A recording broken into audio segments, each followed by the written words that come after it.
So, you're ready to start your career in freelance writing in 2023. Wonderful, great idea. Now, how do you get started? Where do you even start?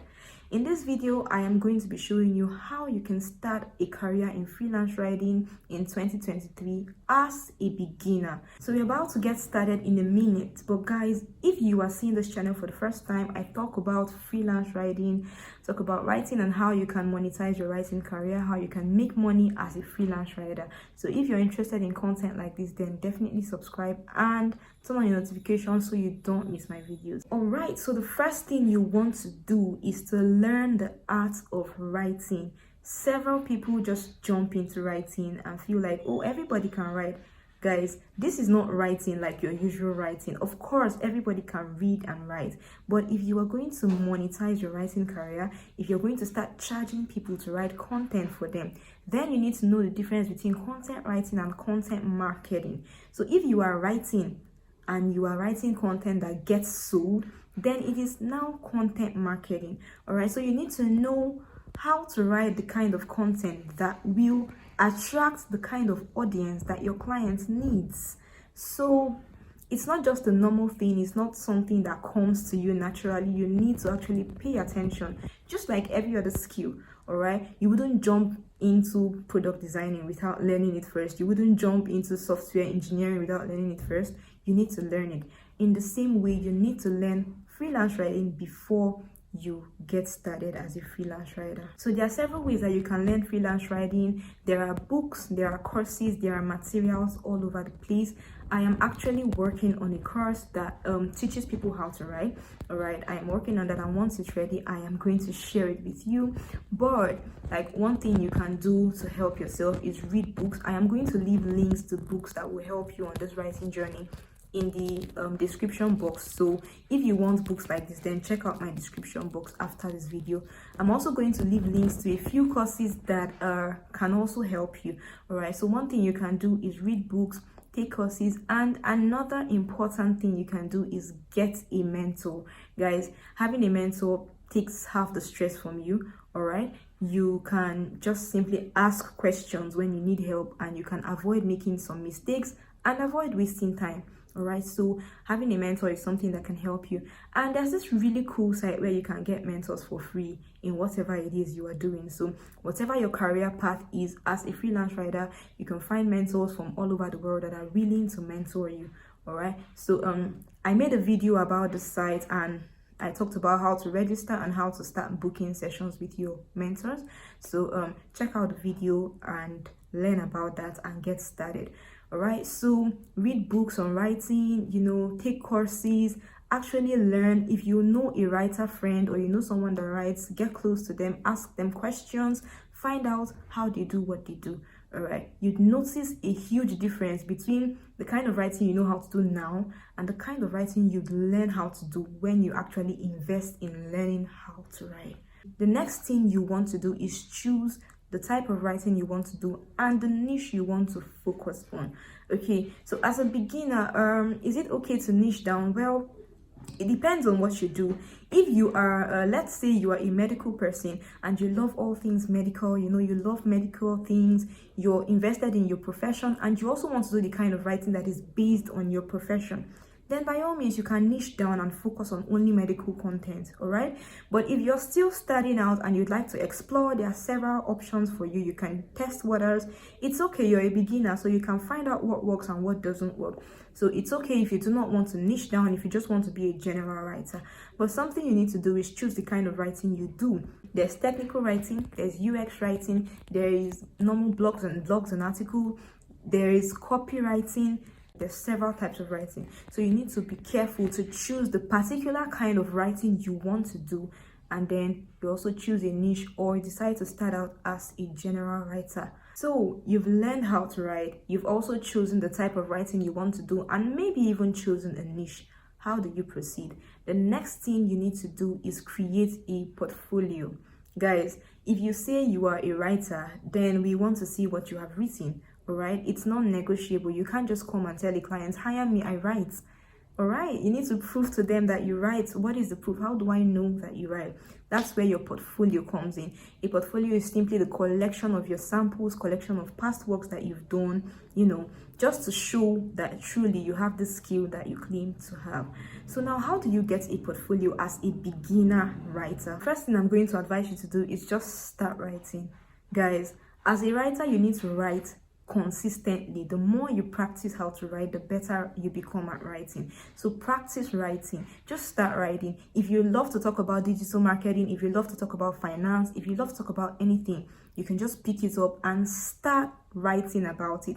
All right, now where should you put up this writing? There are several platforms that let you do this. There's Medium. All right, you can get a WordPress blog. You can get some free. You do not really need to invest money at this stage. All right, you can get some free platforms that you can put out the things that you've written. I recommend Medium. I also highly recommend LinkedIn. LinkedIn is like all in one. All right, you can use that platform to write, you can use it to connect, you can use it to find clients. It's an absolute must. So if you are watching this video and you want to start a career in freelance writing, then consider getting a LinkedIn account and taking it really seriously. All right, so you can just have a LinkedIn account where you write, put out the stuff you write. If you can write articles, you can write normal posts, you can do carousels. There are several ways that you can put out stuff. You can show that you write. All right, so focus on writing consistently, putting out the stuff you write, and don't get discouraged by the engagement you get. As a beginner, not much people know you. All right, but as you begin to build authority in your chosen niche or industry, before long, you'd start to gather traction, and you could even end up landing an inbound client by this method, by simply putting out stuff about your expertise, what you know, putting out stuff, and someone could reach out to you based on what they've seen you write and ask to hire you. All right, so both ways, it's very beneficial. You can get clients, you can also just have stuff you've written in your name. LinkedIn is like your online portfolio. It's like when someone says, oh, what do? You can just share a link to your LinkedIn profile and then they can see everything you've written. All right, so I recommend, and that is one way that you can get a portfolio online. Another thing you can do is volunteer to write. All right, you can take up volunteering jobs that lets you write. You don't have to. Remember that money is not the goal in the initial stages. All right, so you can take a few volunteer jobs. Again, you can consider guest posting. Guest posting is another relevant way you can build your authority as a freelance writer that is just starting out. Find websites, find firms and companies that do the things that you are interested in. Pitch them, tell them you want to write for them, or even write for them already and send it to them and see what they think about it. And you can now attach a byline to this so everybody knows you wrote this content. This way you are expanding your online portfolio. I've just said that to get a portfolio as a writer, you need to write consistently. You need to put out your writing on platforms that let you do that. You can guest post, you can volunteer to write. All you need to do is create works that are in your name. All right, so do you need a website as a beginning freelance writer? Well, it's not 100% compulsory. If you can't afford it and if it's something you want to do, then by all means go for it. It's more professional. It gives you it gives you an advantage, because when you share the link to your website and people see your website, they're like, oh wow, she's on another level. All right, so it gives you a level of professionalism, but it is not compulsory to get a website before you can start making money as a freelance writer. So you've learned how to write, you've chosen your niche or industry, you've created your portfolio, and you're constantly adding to it. Now, what's next? The next thing you need to do is set your freelance writing rates.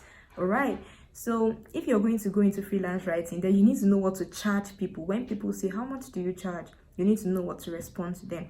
All right, so this changes, all right, and it depends on really your experience, your expertise, and a lot of other factors. Okay, so you can check online, check other freelance writers, see what they're charging, gauge it, measure it to your own offerings. All right, and then you can choose a rate that is suitable to the kind of offer you have. I made a video where I talked about how to make your rate card. So you can watch that video and learn what I shared and also follow it. Now that you've done all of these, you're just about ready to get started and launch your freelance writing business. Now, here's the main part: finding writing clients. So now you've launched your business, you have your portfolio, you have everything you need, you've set your rates. Now, you need people to come to you, right? And ask for your services. So how do you get started finding freelance writing clients? There are several ways. I have a video where I dedicated talking about how to find freelance writing clients, all right? So check it out, and I'm sure you'll learn one or two things. But let me just briefly tell you some ways that you can land clients. The first one is job boards. As someone that's starting up, this is a very, it's very highly recommended. I recommend that you join job boards. There's Upwork, Fiverr, Freelancer. There are a ton of them. I also have another video where I talked about, Upwork alternatives, so you can check that out. Okay, so what you need to do is get on job boards. Remember that when you are starting out, money is not the goal. I mean, it's the ultimate goal, but when you're starting out, it's not the immediate goal. The immediate goal is to gather experience, is to build authority in your industry. So keep that in mind as you go about pitching and accepting jobs. Sometimes you might need to do some jobs for free. You might need to exchange other things for your services. It doesn't always have to be money. In addition to job boards, you can also search for jobs on the internet. There are several ways that you can look for jobs. You can search, put out some specific keywords that will help you find jobs on the internet. Something else you can do is LinkedIn. Guys, LinkedIn is massive. So LinkedIn has a job section where recruiters come to put out jobs, people that are looking for jobs, companies, they put out jobs, they come to hire talent, and you can apply. If your skill set matches what they want, then you can apply for these jobs. Also, you can reach out to people. You can connect on groups. There are some groups for freelance writers. I'll link that in the description box. There are some groups for freelance writers where freelance writers can meet other writers, where they drop several jobs. Recruiters are also on that group. They are monitoring you, they are watching what you do, they are looking for you. So if you play your game well, then you can find clients very easily on LinkedIn. I also made a video on how to find writing clients on LinkedIn, so if you're interested in that, check out the video. Now that you have learned all of this, you are well on your way. In fact, you've started your freelance writing journey. If you've got all this in place, you're now getting clients, they're coming to you slowly. With time, they begin to increase. You begin to increase your rates. You learn more skills. Guys, don't forget to learn more skills. As a freelance writer, don't just stay stagnant. Be a proactive writer. Take on SEO, take on email marketing, learn UX. There are different things that you can learn to support yourself as a freelance writer. All right, so remember to keep growing. Remember to get a mentor, get a personal mentor that you can talk to. Remember to upskill when you're ready, get a coach. Don't be afraid to invest money into your freelance writing business. All right, as you progress, it's also okay to get a website. All right, if you're ready, you could get a website and then become more professional, place yourself to get high-paying clients. All right, so guys, that is it for this video. If you are here till this point, then please subscribe to my channel if you're not subscribed. Also share this video with someone that you think could use it, and leave a comment and let me know what you think about it. If you have any questions, I would also be in the comment section to answer you. Thank you so much for staying to the end of this video, and I'll see you in my next video. Bye.